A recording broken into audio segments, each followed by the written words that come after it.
All right, what's up? What up, people? It's your boy Chick from Good and Evil Eye coming to you again with a brand new review. This is a strange feeling. I'm actually kind of proud of the boys. It's a weird one. It's kind of like we won. We didn't win, I should say, but I'm still really proud of them. Anyway, I'm joined today by a couple of guests, one of whom is still to come, so I'm hoping he joins us eventually. But in the meantime, let me introduce Colin. Say hello to the people, Colin. What's up, boys? Good performance today, which we'll dive into. And also the three at the back system, which I have my doubts about, but I'll explain that later. Yeah. And Sam, say hello to the people. Afternoon, everyone. Hope everyone's all right today. Oh, no, I am. For the more eagle-eyed viewer, you'll notice that Memz isn't on with us at the moment, and I'm hoping he's all right. He'll, I no doubt, join us at some point during the live show. But let's just go straight into it.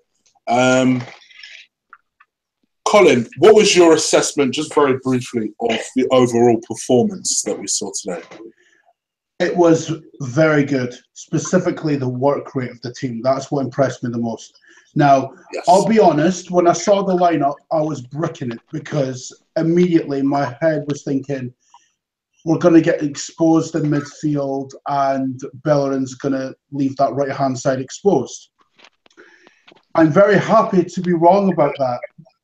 Like, you have no idea how happy I am to be wrong with that.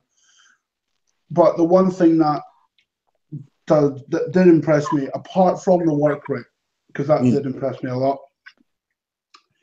and that was someone that I've criticised a lot, but he actually did very well. Aaron Ramsey. 100%. And I'll hold my hands up too. I also criticise. Exactly. I doubt Aaron Ramsey more than anyone will ever know. Like, because anyone that watches my videos on, well, week to week will know that I don't trust Aaron Ramsey to stay disciplined for a full 90 minutes. However, he did today, so I'm not going to criticise him for that. In fact, I'm not going to criticise him at all because the fact of the matter is he played brilliantly today. And Sam, what was your overall thoughts and feelings about today's performance? Yeah, I mean, overall, it's what I think most of us have wanted and have asked for as long as I can remember. A real team work rate, hard work, working, as units, midfield, defence, attack. Everyone was everywhere. We were getting stuck in. We were taking the thing that one of the most things that I liked more than anything today.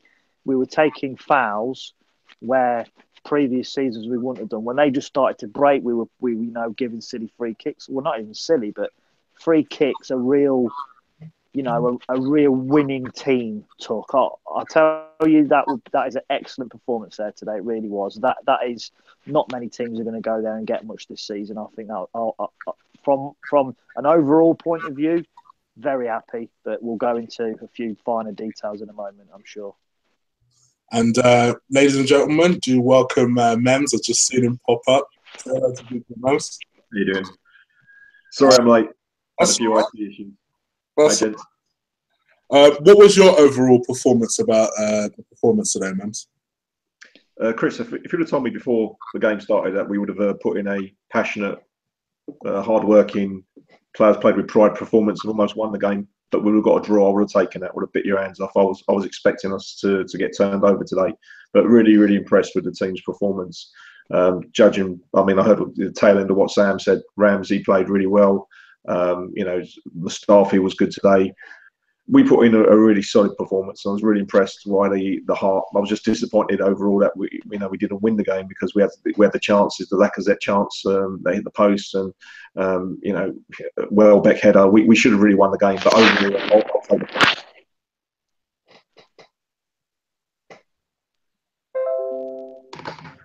take it. Sorry about that. Okay, so let's just go into the game.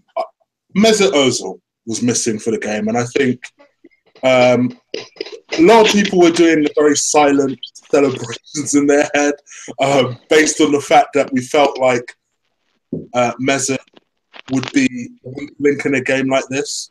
Memz, what was your overall reaction to the starting lineup, including the omission of Mesut Ozil and Alexis Sanchez as well? If I'm being honest, when I saw the starting 11, I was a little bit scared. I think that's the word. I mean, Iwobi was starting, and Iwobi for me hasn't really been playing quite well. El Neni next to Xhaka, and Ramsey further forward in the Özil role. We've seen today what the Arsenal team could look like next season's game. I was having seen the appetite for the game and the passion that some of the players put in. I don't think there's any complaints, but you know, you've got to think, haven't you? Like, you know, are Alexis and Özil not 100% committed to the team? Are they not 100% committed to the shirt? Have they got their mind working, looking for a move in the future? And if that is the case, then maybe Wenger should be doing what he's doing and not giving them first team football. Having said that, they're two very, very special players. And as we saw in midweek with Alexis Sanchez, he can do those moments of magic and win you the game. So it's a tricky one, this, Chris, you know. So I was a bit shocked by the starting 11 without Özil in the team. But I think, you know, the result speaks for itself. And let's see what happens in the next game, if he's going to be fit or not. Sam, you kind of tweeted something that I had a very similar line on about Alexis Sanchez. But my theory is that I believe Wenger is starting to phase him out. And maybe, to me, in my opinion anyway, I think this indicates to me that he's probably more likely to leave in January than the end of this summer. What do you think? Because it does seem strange that Alexis puts in a performance like he did midweek. And in a big game like Chelsea, his decision was to leave him out. Yeah, I mean, to be honest, Chris, when he sort of played the full 90 on Thursday night, I was sort of half expecting him not to start today. Like Memz, really, I saw the team and I was doing the worst. But after my emotions had calmed down a little bit, I sort of tweeted out, we've got to get used to this because them two are going. We've got to get used to not having Alexis Sanchez and Mesut Ozil in the team. Now, over the past few months or so, I've really banged the drum about Özil. You know, his head, in my opinion, is completely out of it. Today, he had a slight knee problem, You know, I used to play with slight knee problems all the time when I was playing football. I'm sure everyone else did. I think he's used it as a bit of an excuse. Maybe Özil himself has made it more than it is. Maybe he said he can't play. And from my point of view, I think he will do that to Alexis, and maybe he will sort of phase him out. But when he does play, I think he'll give 100%. Whereas Özil, I can't see it. And today proved to me that when Özil plays, we immediately have 10 players when we start on the pitch. That's what you need today. You needed 11 players, probably not as good. Iwobi, you know, maybe not as good as Özil, you know, talent-wise, technically-wise, but Özil, Iwobi puts a shift in for the team. I thought today, I'll be honest with you, till he went off, Danny Welbeck was absolutely flipping excellent for us. You know, maybe he doesn't offer the goal threat that others do, but he really, really embodies everything that you need as a footballer. Tall, strong, quick, work rate. He's got everything barring finishing. But if you've got a player of Lacazette next to him and Alexis next to him, those two sort of make up for his pitfalls, which is why football's a team game. You can't put out, you know, 11 fantastic footballers. You need 11 players that fit into a system and a way of playing that's going to get you a result, which is why it's all about the team. And playing Özil is a selfish decision because he isn't a team player. He is about all himself, and he always has been. And today, I hope that everyone starts to see now that his time is up with this football club. I know he's got some hard views on Özil. I know Sam, particularly lately, I've been seeing his tweets. Yeah, he does feel a very strong way to Özil. Colin, what was your views on the starting lineup? Like I said, mate, before the game, I was absolutely pricking it because last night, like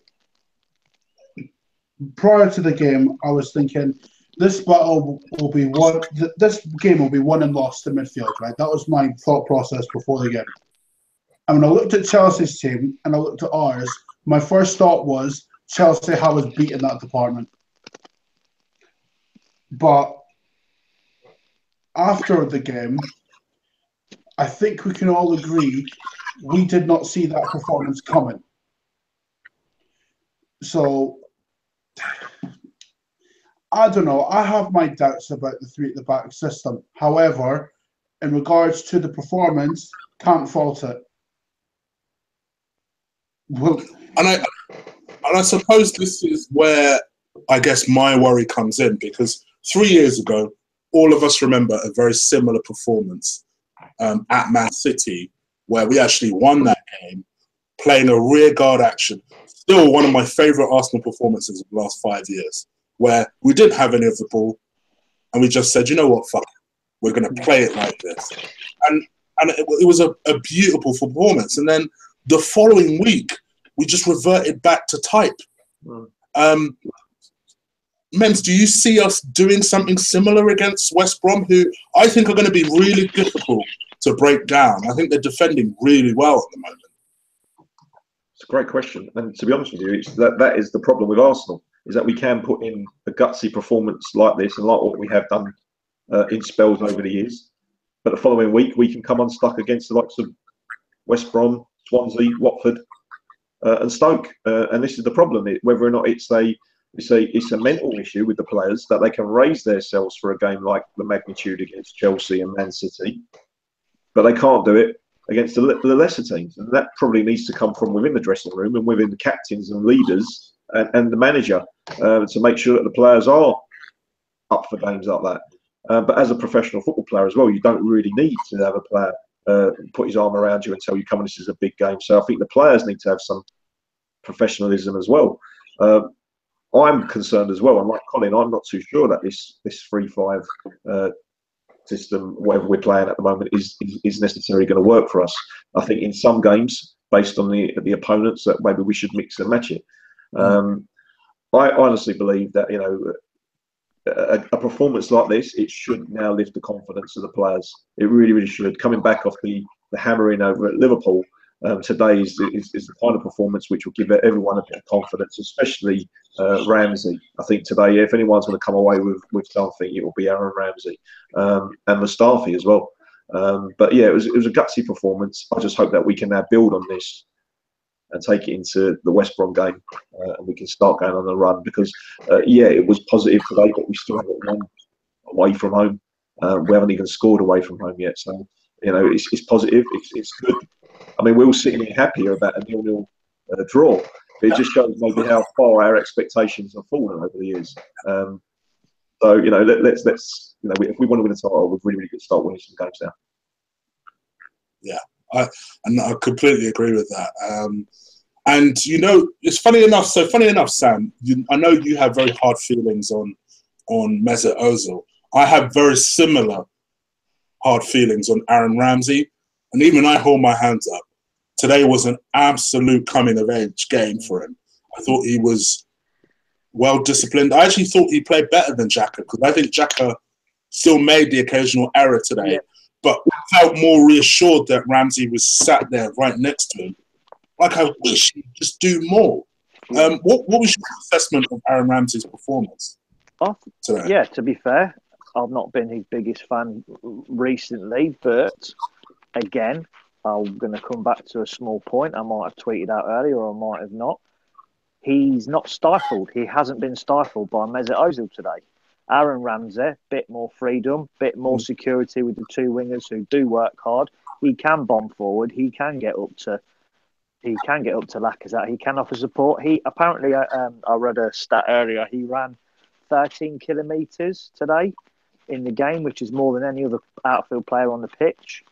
So it just goes to show. Again, we're trying to, as always, we're trying to fit players into a team that shouldn't be there. I personally believe that he was our best player today, definitely man of the match, but he was allowed to play his more natural game because we didn't have other players who perhaps make it more difficult for him to perform. I think if you look at the game again, I think a hell of a lot went through Aaron Ramsey today.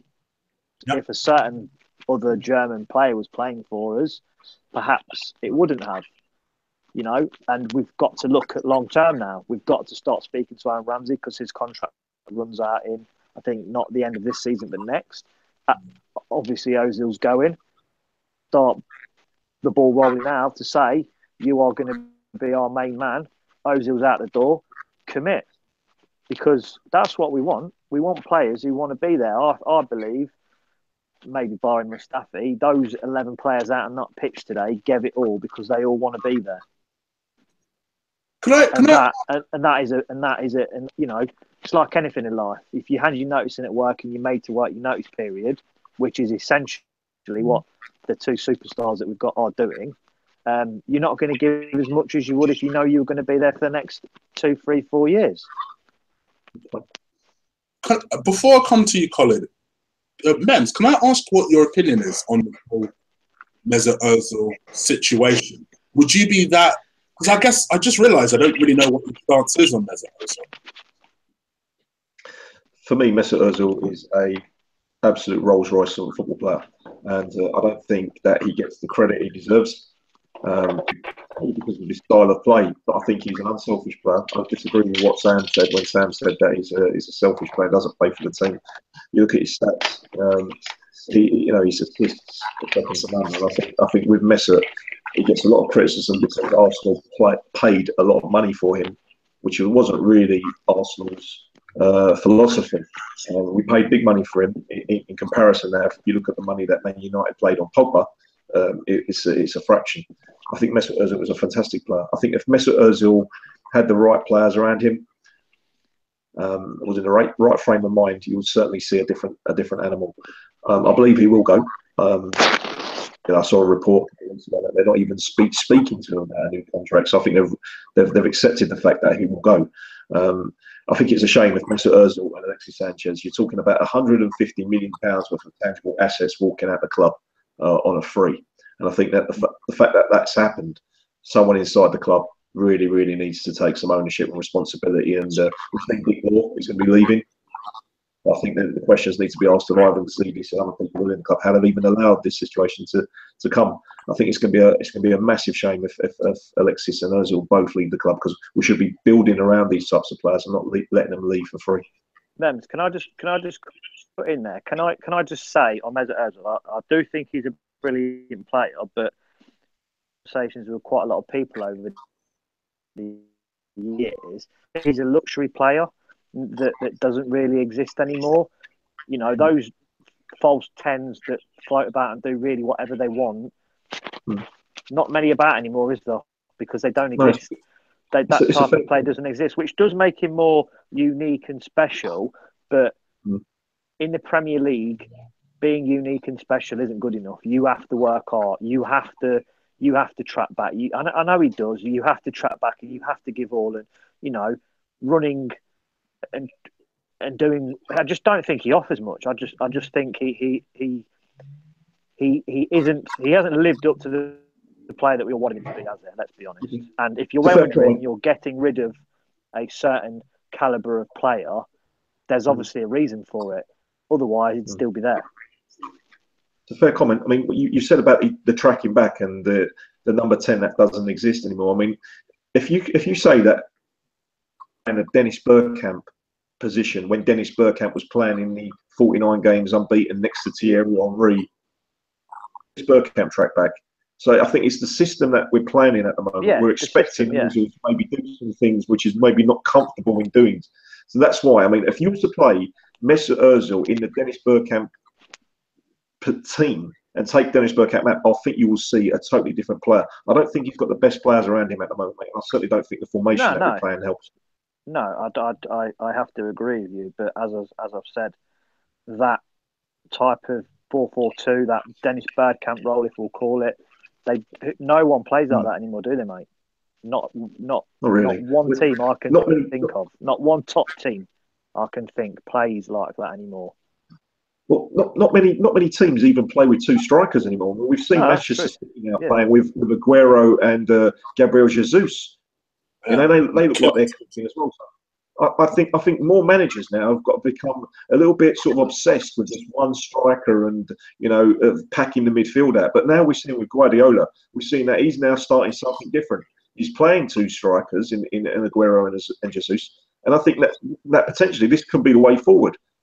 Oh yeah, I mean, let's not forget he changed the way football was played with that Barcelona team. He made them spectacular. He'll probably do the same with Man City. I mean, they look. I know we're not talking about them, but I've saw them the last two games, and you might as well give them the trophy now, as far as I'm concerned. Their squad depth. The players I've said it for a long time that if Pep can get it right at Man City, he's got two or three outstanding wing backs. The defence looks a lot better. He looks like he's got an half decent goalkeeper. The attacking players he's got are just criminal. He's left that, what's his name, Bernardo Silva, is it, from Monaco, on the bench for God knows how many games. He was absolutely unbelievable in the Champions League in the week. You know, that's what we're competing against, but we're nowhere near that level, and we won't be with Özil in the team. Well, going back to Özil, if you imagine Mesut Özil in the Manchester City team, I don't think he'd get near it. I don't think he would, mate. He's not as good as any of them. The one thing I will say in defence of Mem's point is Jose wants him, and I think Jose will get him. And Jose is not fool. As much as I dislike him, he's no fool. Tactically, this man knows what he's doing. And that's what makes me think to myself that there has to be something that Wenger is doing in terms of the way he's playing Mesut, and he's not getting the best out of him. There's got to be something he's doing wrong. He doesn't get the best out of it. He doesn't get the best out of anyone, though, does he, Arsene? You know, I'm not going to use it today because he got everything right, but I think I, in particular, have made my feelings clear. 10 years, and you know, let's be honest, he's an average manager. He hasn't done very well with most of the teams. He never won the Champions League with the best team this country's ever seen, the Invincible team. Miles more than he did with that squad. He's had some unbelievable teams down the years, and he hasn't delivered with them. So, you know, we're not using today as a bashing tool for him because he's done very well today with his management, but was a one-off. Consistency is going to be absolutely key. It was no point, like Mem said earlier, no point playing well today and getting a draw, a very, very good draw, and we're happy about a draw because we're so used to getting pummeled away from home against the big teams. Today, we could have nicked that today. On another day, we could have scored and we'd have won that game. No point playing well. If a week, is it? We play a week on Monday now. We play Monday, don't we, against West Brom? Yeah. If we play, say, a week tomorrow, next league game, and we don't win, then today will be pointless. Yeah. As per it has been every other year, 10 years. That'd be an absolute waste of time. Agree. I don't think it's like Mem said earlier, it's almost a testament to how much we've fallen when even at half time people on Twitter were like saying, yes, we haven't actually conceded a goal. It's crazy. I mean, Colin, what do you think went wrong for Chelsea today? Do you think they missed Costa? Because I think that was their main issue today, and not so much that Hazard didn't start. Well, for me, I think it's more down to the fact that, well, you know what? I actually think it's more down to Costa not starting than Hazard not starting, because one of the players that I was watching for them quite often was Morata. And the thing with Morata that I noticed is he was trying too hard to draw fouls. That's the one thing that I noticed. because he was always going down in our half. And let's be honest, right? The stuff that was happening to him in the game, would you say that they were fouls? I wouldn't say so. So for me, he was trying way too hard. If they have Costa up front with Morata, it could have been a different game, but that's not to criticise our performance, because our performance was pretty good. But like Sam said, it's pointless if we go to West Brom on Monday, right, and just put in the same old shit. You know what I mean? What's the point of putting in a good performance today and then playing like shite against West Brom? You know what I mean? And that's sort of why I wouldn't go with a 3 at the back for that game. And I know people don't understand where I'm coming from with the 3 at the back. I know you don't, Chris, but that's another issue altogether.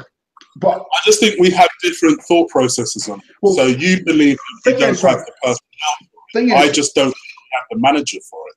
The thing is, right, I'll highlight my point on that even further now, right? It's a myth that Arsenal can play 3 at the back. A myth. And the reason for that is because we have a player in Bellerin who's not a wing back. I don't care what anyone tells me. Aside from today, he cannot cross, he cannot defend, and he's poor in the final third. His pace gets him out of trouble massively. All right? And if you notice, our right side gets exposed quite a lot. All right?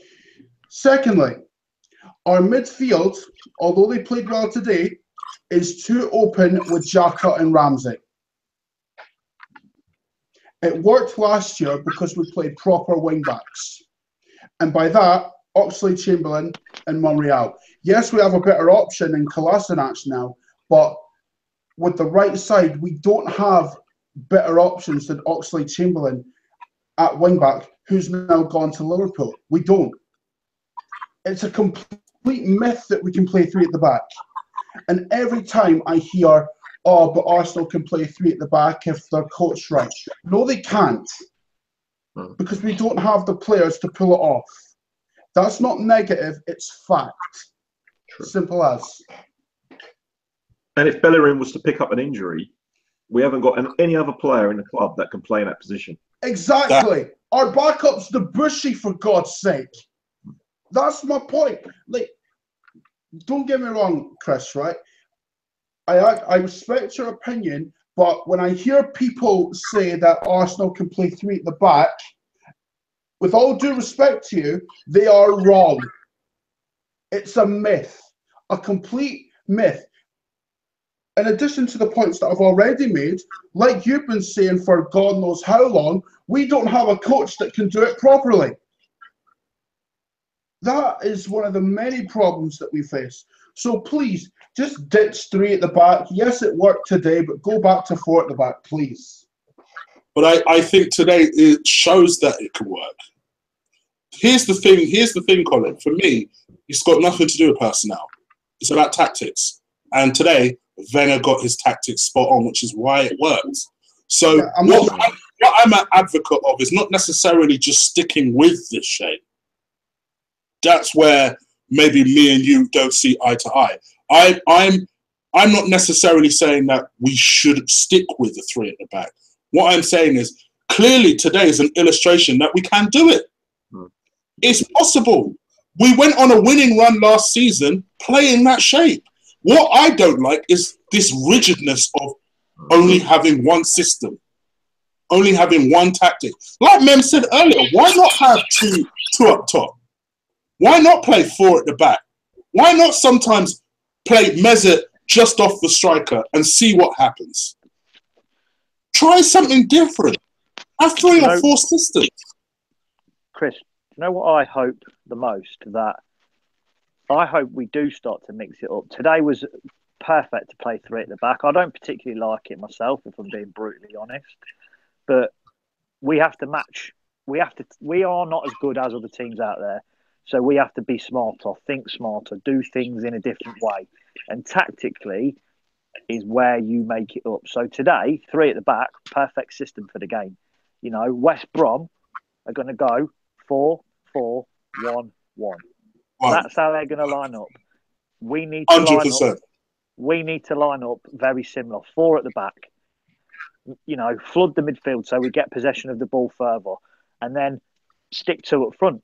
Occupy 2 of their 4 with 2 of ours at all times. You know, stick Danny Welbeck's going to be out for fucking months now anyway. But you know, stick Alexis and Lacazette up front, and then stick Sanchez round him. You know, we've got to outsmart teams. We have to do that now. We can't just play one way all the time and think, yeah, we're the Arsenal, we're going to rock up and smash everyone, because that caliber of player and that caliber of side that we had have gone years and years and years ago, and that mentality needs to go. Very, very well. It should have gone 10 years ago with the players. We haven't got that kind of player just to rock up anywhere and think, right, we can play any way we want. Doesn't matter if we're 4-4-2, 1-9-1. It don't matter, because we're gonna get ourselves out of shit, because they were that good. They could do anything. We have to be smart now with what we do. We have to be smarter. We have to think differently. We have to match teams up, because we ain't as good. When we played Man City 2-3 years ago, we went there, we matched them, didn't we? We didn't go toe-to-toe with them. We went there with a game plan, and that was probably, like you said earlier, that was probably the best away performance I can remember for as long as I can remember. That's how we have to box clever with all this now. And that's where you're spot on, Sam, because my worry is now this worked today and we got a positive result. He'll stick with it. He'll stick with it. He'll be like, oh, okay, it's working. What are you talking about? I in my head, I think he wants to go back to a back 4. I don't know why. I just get the impression that at some point he's going to return to that way of playing.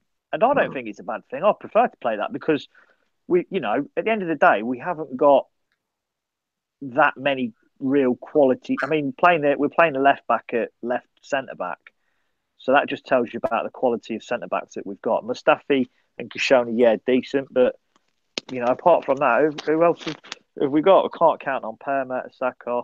Rob Holding's, you know, sometimes he looks a really good player, then other times he looks like a £2 million player. What he is, you know, he's going to take a few years to really, really, you know, grow into a real commanding player. But yeah, I just, my hopes are that he's got to think smarter. He's got to be the professor that everyone says he is. He really has got to work harder at getting the right team for the right game and winning that way, because we can't match up with most teams anymore. It's a fact, especially longer term, because I don't believe we'll win the league this year, and next year we're going to be considerably weaker squad wise. Like Memz said, £150 million worth of player just walking out of the door. Like, it's bullshit. You would never see that at any top club in the world ever. It's ridiculous that we're even in this situation, but it keeps happening. Lads, you know what Arsene Wenger reminds me of? Do you remember back in the day when you used to have your Sega or your Nintendo, there was a game called Street Fighter? You know, if you were fighting against someone, you had one particular move which was beating everybody. You know, it was like one move that you used to do. You used to press that move all the time, yeah, until you've come across someone that it wouldn't work against. That's the problem with Arsene. He sees something which works and he perseveres with it. He sticks with it, and eventually people can understand what he's going to do. They know what's coming. And this is what the problem is. It's his in-game management to change things up, like you said, Sam, to be a little bit smarter. You've got to change things. You've got to mix things up a little bit. Because it's worked in 1 week, it's not saying it's going to work every week. Yeah. You've got to mix it. You've got to change it. Otherwise, people are going to read you and become predictable. I hope he does, Mems. Honestly, I really do. You know, his history and his record, and says he's not going to, and says that... I've always said that Arsenal, we are a fantastic cup team, as in not a Champions League team, but an FA Cup, League Cup, because the one-off games, we can beat anyone in the world. It's a fact. I truly. But over a 2-leg or a 38-game season, or where oh god, we've got someone in 4 months' time. They've got 4 months to prepare for that game. We just think, fuck it, we'll rock up the day before and crack on. That's why we've always done well in the FA Cup, because on any given day, if we're in the mood, we can perform, and that's saved his ass 2 or 3 times. The FA Cup, it really has. I've got like a lot of questions kind of flooded in, so I'm going to start to read them off. We've kind of skirted around this issue, but I suppose with the omission of Alexis and Özil's injury, I think it's probably worth asking you this question. So I'm going to go with this question is from Mr. DJ on Twitter, right? And he asked me, sorry, I've actually lost the question temporarily, like an idiot. Does any of the panel think that any of the players who don't want to sign extensions deserve a first-team football, or should they be placed in the reserves? Great question. So let me ask Colin, because you have hard right views on things. So Özil definitely doesn't, and that's because we play so much better without him. That's my view on it. As far as Alexis is concerned, that's completely different. special, Because Alexis gives us energy in the final third, and that's something that no one else in the squad does. So for that reason, I would sort of just play Alexis more than I would Özil. As far as Özil is concerned, he gets nowhere near the team for me. Sam's completely right that he's just one of them players that just doesn't try, which is why I didn't feature him in my lineup for today, because what we needed today was work rate, and we got that without Özil. And for me, number 10s get away with murder in general anyway. But that's just my view on it.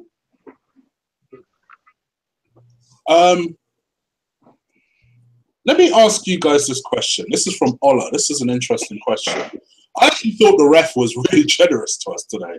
A lot of the times when we got fouled, I thought, okay, that's a bit soft, but I'll take it.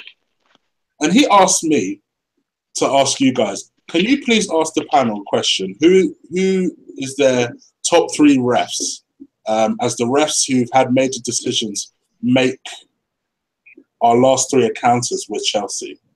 So who are your top 3 refs, basically? I'll ask that to Memz. Can I just quickly jump in and just say, before I let Memz answer the question, I just wanted to say before it slips my mind that I thought the referee had an absolutely outstanding game today. Every decision was absolutely bang on. Yeah, I think so. I think so generally. Yeah, I think Mr. Oliver has been historically quite consistent in Arsenal games. He was actually the referee when we went to Old Trafford and we won in the FA Cup when Danny Welbeck and Memreal scored. He sent off a Manchester United. I think, was it Nani? So, and he's always been quite consistent with Arsenal. I think he's one of the top referees in the league. If I'm being honest, there's only one referee in the whole of the league that I despise, and that's Mike Dean. I think all the other referees are consistent in terms of they get things right and they get things wrong. And that's in life. You can expect that. You can't expect referees to be robots and to get everything right. Unless they've got video support and things like that, we can expect to get some bad decisions. But with Mike Dean, it's consistently bad. But for me, the young referee that was in charge today is the best referee in the league. And that's not just saying that because he had a good game today. Whenever I've seen him against do an Arsenal game, he has been very, very good. How about yourself, Sam? Sorry, I didn't hear that, mate. Couldn't hear you. I was on mute. Sorry. How about yourself? Yeah, to be honest with you, I'm going to absolutely and utterly 100% agree with my Turkish brother and say I don't mind any of the referees apart from Mike Dean. I think isn't he too old to referee, and they had to make a dispensation for him to carry on. I thought They could only referee up to a certain age, and when they get over that age, they have to step down, and he's over that age. I hear all sorts. I hear he's a Spurs fan. I hear he's a United fan. Look, I've heard all sorts when it comes at the end of the day, he is a very poor referee. I'm not. I believe personally, you make your own luck, and you know, you get some, you win some, you lose some. Like Mem said, lots and lots of the referees are very consistent in the way they judge certain scenarios around the pitch, and they apply that throughout each of their every game, whether it be Arsenal, whether it be United. You know, they do it their way, and that's their interpretation of the law, which is exactly how it should be. However, I have to agree with Mems again, like I've said, that today, is it Michael Oliver? Oliver, is he the one today? I can't remember. Michael, yeah, he is by far head and shoulders above every other referee. I think he's a great. He managed the game well. I don't like any player to get sent off, and until that Sideshow Bob crazy ass idiot today tried to break Klanasanac's leg, I thought he got the overhead kick right. He didn't know he was there. You know, Koscielny coming from a different angle, got it away. It was a perfect way he managed it. He calmed the game down towards the end by booking a few players. They were getting a bit nasty and sent that idiot off for that red card. And that was an absolutely disgraceful challenge. But like I said, totally agree with Mems and what he said, that all the referees are there or thereabouts. But Mike Dean, he's a shocker. Chelsea have had 3 red cards this season. Just wanted to let you know about that. Yeah. It's something. It's true. Thanks. It reminds me of the Arsenal back in the day. Do you know when we used to get red cards every week? After red cards, yeah. Grimondi. So, yeah, they've got a nasty streak. And Diego Costa's not even playing. So, you know, that'll tell you something. It's crazy, isn't it?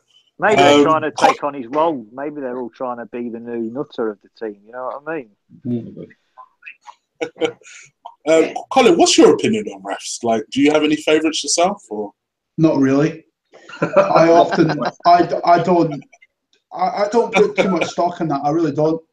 Like, the ref's only a factor if we allow him to be, and if we don't, I have no issue with him. Like, yeah, Mike Dean's a horrible ref and this and that, but like, I don't put too much stock in, you know, refs affecting games. Like I said, they're only a factor if, for example, we let them be a factor or another team lets them be a factor. Because if we play our game, we've got nothing to worry about. I mean, the rest will take care of itself. If we play poorly and it's a bad decision that costs us the game, I wouldn't be blaming the referee. I'd be blaming us for playing poorly. Like, it's that simple. People who blame refs are just looking for, like, the minor things to pick up on. If we played well from the start, we wouldn't have anything to worry about. I mean, we did today, and to be honest, I thought the ref had a good game today. I mean, the overhead kick, I think he got right. People were saying, how's that worse than Mane's? Look, Mane knew what was in front of him. David Luiz didn't. That's why it was, you know, that's why Mane's is worse. And the challenge from David Luiz on Kolasinac, look, he's not even looking at the ball. He's not even looking to get the ball. So, in my opinion, straight red card. It's not as if he was going for the ball. He just kicked Kolasinac in the shin. Like, red card all day long. No. He had a good game, man. I'm not going to fault him. Gosh, amateur out here and keep myself on mute. I've always liked Michael Oliver. I much like Mem said, I remember him from that Old Trafford game, and I thought he tends to get the major decisions correct. I probably shouldn't say this, but I do quite like Clattenburg as well. Generally, I think he plays it straight down the line. But those are the only 3 that apart from Mike Dean, those are the only 3 refs that stand out because they either get their decisions correct, or in Mike Dean's case, he's just so terrible that I get nervous every time he refs an Arsenal game. Let me move on to another question from the chat room, and that is from Gunner Talk AFC. How did you rate Monreal's performance as that third centre-back? He does get a lot of flack. Now, I must admit, I'm one that also said in my preview that I would quite like a central defender to play in that third centre-back position. But I'll give Monreal a lot of credit. Every time he plays, particularly when Arsenal play badly, he tends to be the best out of the three centre-backs. Memz, what's your opinion on Monreal playing that position? Last season, when we went to the three at the back, Monreal was used on the left-hand side as a wing-back, and I felt he excelled in that position. We see him score a few goals, he got a few assists. Arsene seems to like him in this three at the back. I think with Arsene, when he wants to play the three at the back, he wants a naturally left-sided player. Balance. Comes across into sweep. That's probably why he's playing Monreal there. Ideally, if we had a centre-back like Thomas Vermaelen, who was a naturally left-sided player, I believe Monreal wouldn't be in the side. I like Monreal. Sometimes I feel that he's just a little bit sometimes clumsy in terms of giving away cheap free kicks. His positional side is pretty good. He's very good on the ball. His distribution is good. Physically, he's quite good. He's quite good in the air as well. So he can play that position. But I just believe that his natural position is a left back or a wing back on the left hand side. Sam, how about yourself? Because Monreal's another one I don't know your opinion of either. I've got an idea of Colin's, but not your impression. Yeah, he's not naturally a left-sided centre back, but today he played well because I believe he had, a very good protection factor in front of him in Said Kolasinac. I thought he plays well. He's like Mem said, he's good on the ball. The only thing I will say, he's very rash in the tackle now and again, isn't he? He does steam in, and you think you ain't going to get there. But maybe a couple of years ago he would. But don't forget, I think he's 31, 32, maybe this year. Perhaps he's seen better days. Perhaps he's on the decline. But he's been a very good player for us over the couple of years he's been here. I haven't got any problems with him, to be honest with you. Always seems to do okay. Obviously goes for a rough patch, but yeah, I think he's been a decent squad player for us, to be honest. He won't win you the Champions League, but maybe top 3, 4, 5 sort of player, maybe at a push. He's almost like our left-sided Ascolopeta, really. Does the job. He does do the job. I always gauge things. I always look at the Champions League and whoever's winning that, and would that player in our position, who plays left wing back for Real Madrid, Marcelo, would he get in over Marcelo? No. So that's how I always gauge whether a player is good enough for Arsenal Football Club. So yes, he is decent enough for us, but he's never going to take us to that level where we want to get to. Colin, I've got a question from someone you know pretty well, and that's Brandon. Sorry. Shout out to the chat room. He's asked a question about Venice subs just generally. Do you feel like they're getting worse with age? Now, to be fair to Wenger, once he made the decision to not start with Alexis, I thought he more or less got his subs okay today. What's your opinion on not just the subs in general, but the subs today for this match? I often feel his decisions in general, as of late, have been very questionable. I mean, I know it's going back a bit, but Iwobi in centre midfield, come on. I mean, I don't have to tell you that that's a bad idea. I think everyone knows that's a bad idea. But in terms of his subs today, when he took Lacazette off, I was sort of scratching my head a little bit. Like, why would you not take Iwobi off instead of Lacazette? Yes, Lacazette didn't have a good game, but neither did Iwobi. And if we want to, my thought process was, why don't we take off Iwobi and stick on Alexis. Go with 2 up front. I mean, yeah, nobody could have predicted that Danny Welbeck would have gotten injured. But thing is, in big games like this, you have to really look at it like, okay, it's 0-0. I'll keep my striker on, even though he's, not been great, but we might need him to get that all-important goal. That would be my thought process here.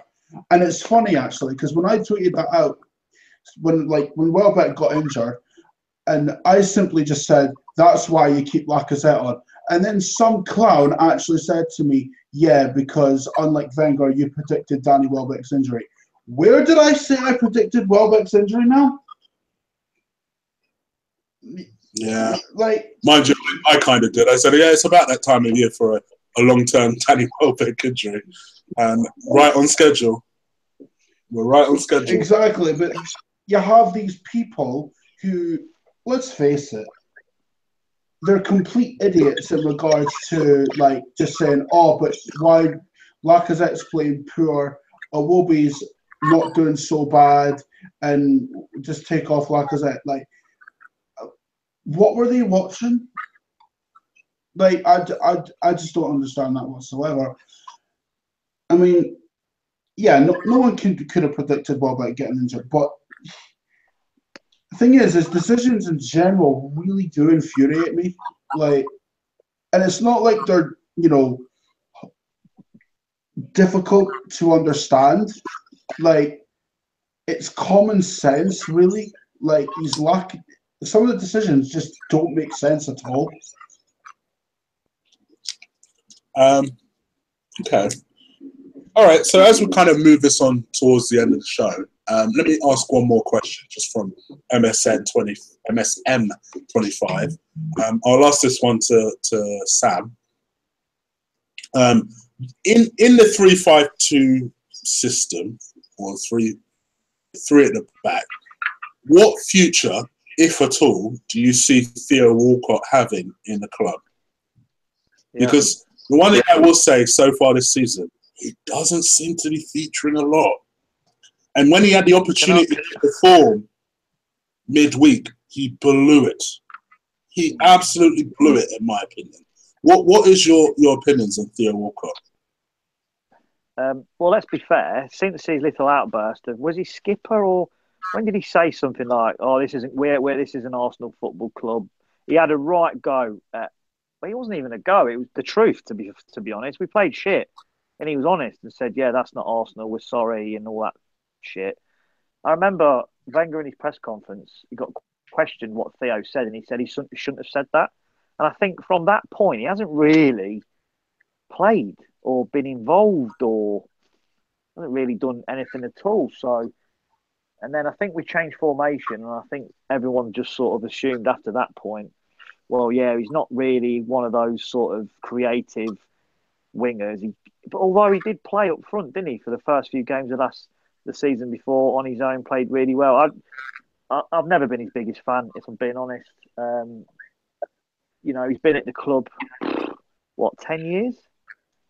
Something like that. He's been at the club for a long time. Not really cemented a position. He's not really...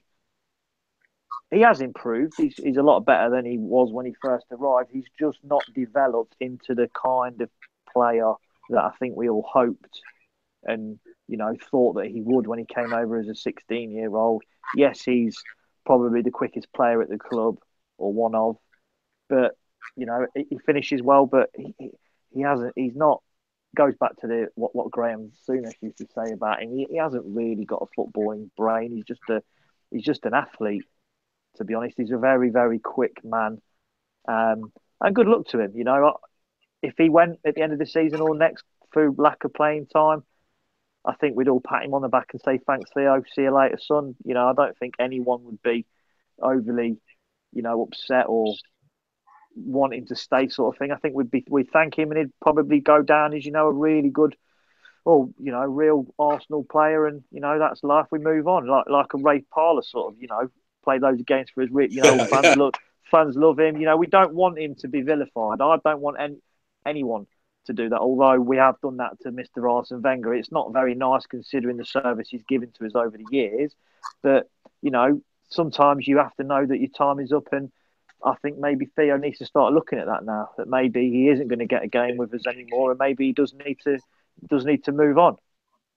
Even if he did go to a Chelsea, or you know, I don't think it's the same as the Ox. I think, you know, he went to Liverpool and we're all still fuming. Me personally, I'm still not happy about that.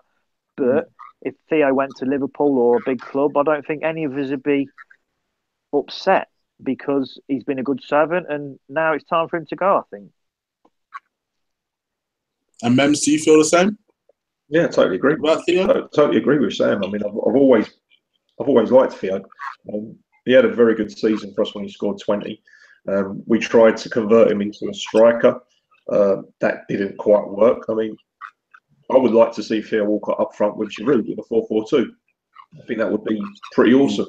And as we've seen with Manchester City, you know, with Aguero and with Jesus, I think sometimes strikers need to play next to strikers. I don't physically Theo Walcott can't play as a striker in a one. He's done okay in a 4-4-2 on the right-hand side.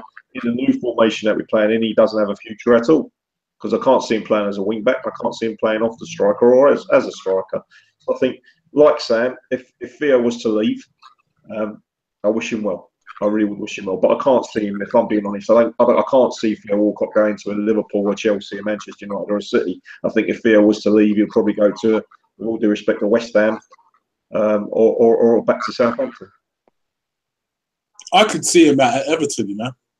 I really could. Because unlike the chat room who are now saying that they see Theo staying and taking a pay cut, I don't. No. I don't think he'll take a pay cut. I think he'll want the very best deal he can possibly manage. It'll be his last big deal, won't it? He'll want one more, because what is he, 28? He'll want 28. One more big deal. He should go to China. He should go to China, mate, and go and play with. Yeah. Oh gosh, I would. Honestly, I'd love to. You can't even say go and play with Tevez because he's not even playing at the minute. Apparently, he's too fat. Yeah, so it is. I might get over there if he can get a game. Bloody hell. Mate, not with that beard, son. Oh gosh. All right. Well, moving on to Doncaster, this will be the last thing that we'll talk about. What would you like to see? Keeping in mind that we'll have West Brom on Monday. So, Colin, let's start with you. What would you like to see? Team, shape, personnel, attitude, results, everything? Well, for a start, I'd change the formation. Yeah. Like, I'm not. I still have my doubts at whether 3 at the back will work with us long term.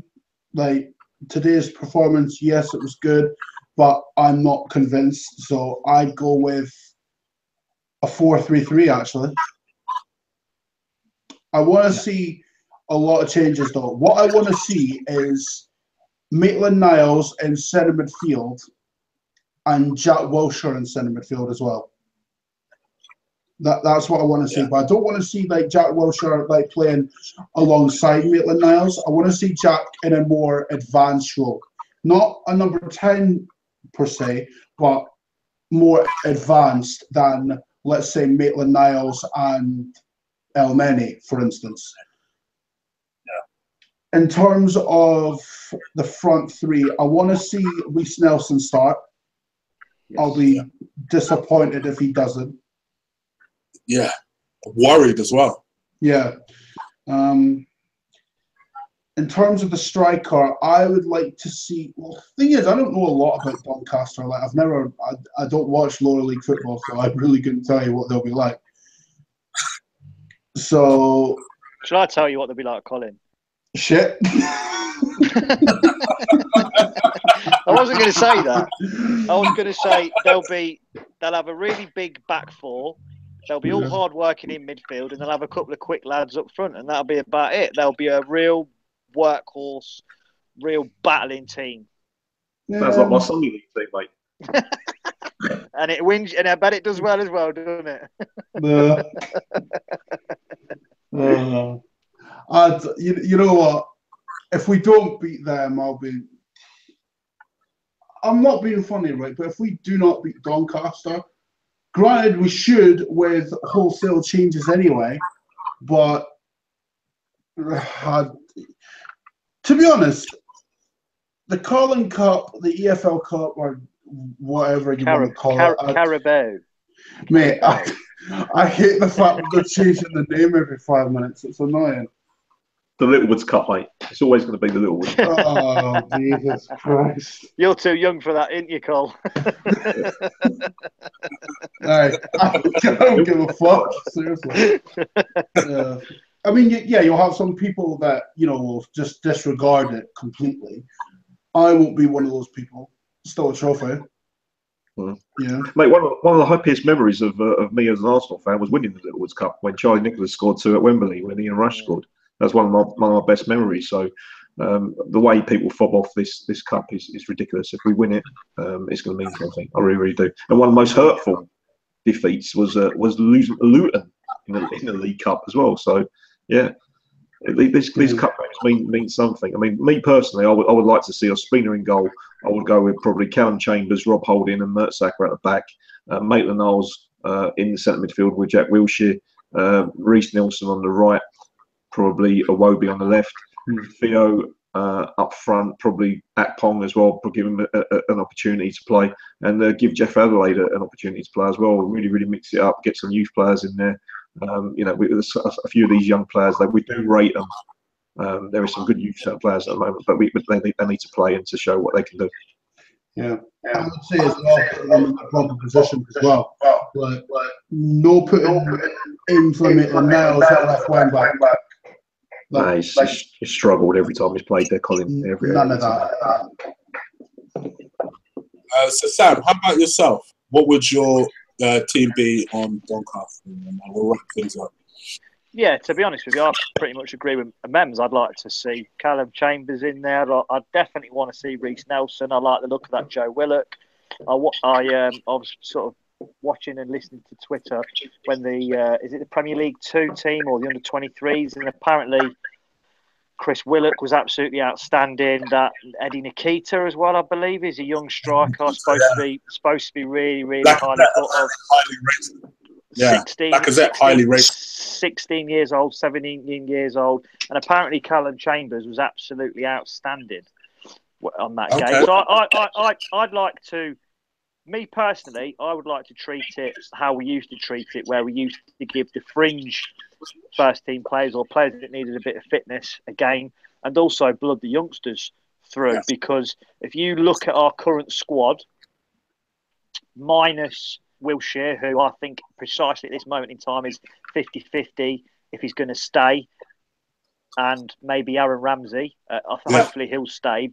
Apart from those two, and Iwobi, of course, I forgot about him, but where are the other lads that we brought through? Where are they've been at the club since they were 15, 16, 17, 18, 19. I want to see some of that. I know it's really difficult because we're trying to compete at the top of the Premier League, but if you look at us right now, we're not competing at the top of the Premier League. We're not competing in the Champions League.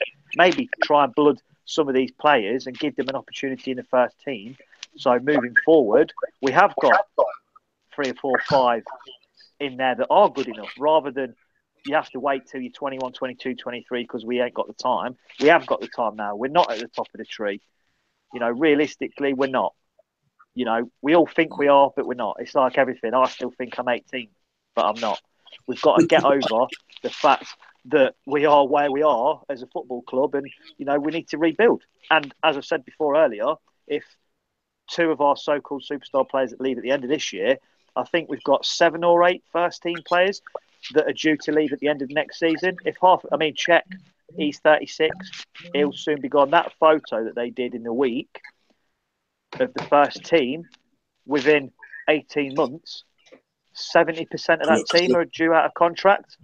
They could all end up going, let's be realistic, including the manager, which we all pray for, let's be honest. But, I'd like to really see us blood some youngsters. I think the time's right. I think the quality's there, and they've got to be given an opportunity. And it's up to them to take the opportunity and to show that they are good enough for this football club.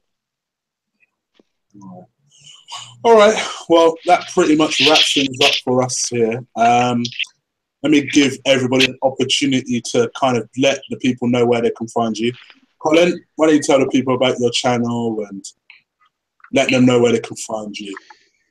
They can head over to Much Arsenal. Not the most miserable channel, just the, you know, spitting facts and all of that. And yes, Chris, I did see your preview, and trust me, I'm not letting that go, all right? But yeah, subscribe to Much Arsenal. I'll try to get to 1K, so anything you guys can do to help me along my way is just brilliant. And you can find me on Twitter at Much Arsenal as well. Just a word of warning, though, lads. Some of the things I say, you may not like. I like it. I don't give a fuck. Well worth watching. And also, let me just say now, before I let Memz say his bit, that Memz has probably one of the best ideas I've ever seen on YouTube for his full-time reactions. And I even said this to Lee on WhatsApp the other day. Damn, I wish I'd thought of that. This full-time reaction thing is genius. Thanks, mate. And anyone who doesn't know about it, I'm going to let Memz speak on it right now. Memz, go on. Thanks. Let the people know. Yeah, I mean, it's a concept which came up probably towards the end of last season, and we implemented it this season. We implemented it this season during the pre-season friendlies. Basically, what it is, it's every football club, so it's not just Arsenal. Fans, I'll reach out to fans and ask fans to send in a 90-second video of their initial reaction at full time. So that's why it's called full time reaction. 90 seconds. It simulates 90 minutes of the game, and 90 seconds is quite small as well to enable to send it, to upload it quite quickly. And you get the rawness of the 90-second rants rather than people sort of wafting on for a long, long time. So literally, it's a YouTube channel called Full Time Reaction. It's we've got Arsenal, we've got Liverpool, we've got Man City, we've got Chelsea, we've got West Ham, we've got Millwall, we've got Tranmere Rovers. But really, we want fans from every club, not just in the Premier League, but we also had fans from Bayern Munich. We've had Dortmund fans sending in. It's brilliant because, like myself, I enjoy watching our other fans' clubs having a bit of a meltdown. So if you want to come along and you want to see a Spurs fan or a West Ham fan having a bit of a meltdown, then pop along to the channel and you'll see it. But everyone's welcome to send in the videos. I've only declined 2 videos so far, Chris, that have been sent in. So it's just if you want to come on and speak your mind, you are more than welcome to do so. So thank you very much for the opportunity to be on your show as well, mate. Well, I mean, that's not bad for Twitter. Only 2 declines. You'd have thought you'd have had a lot more. They weren't nude ones either, were they, Memz? No, mate. They were fans who were literally giving death threats to some managers and things like that, saying, if I ever see you in the street, I kill you. So I thought, no, that's not good. No, we don't condone anything like that, of course. No, certainly not. Of course. You let the people know where they can find you on Twitter. Yeah, just the one and only, the footballing hero. So that's at footballing hero. That's me. Yeah. If you like loads of Özil bashing and Wenger bashing, come and follow me. You know it's all good. And for anyone that's kind of like, oh, what did he say? What did he say? Give me 5 minutes if you're watching it live, and I'll put everything in the description below. And obviously, if you're not watching it live, go to the description below. So you guys that are all listening, thank you for hanging around with us, especially while the Man United match has been on. So thank you. I really do appreciate it. Absolutely abuse and take advantage of that like button. Crush it and destroy it for me. And also hit that subscribe button if it's the first time you're listening to me. Always have content like this. And lastly, thank you to the panel for joining me today. Thank you all for giving up an hour of your Sunday evening. All right? Pleasure, my man. No problem. Thank you. All right, guys. Well, we're out of here. Take care for now, people. Peace.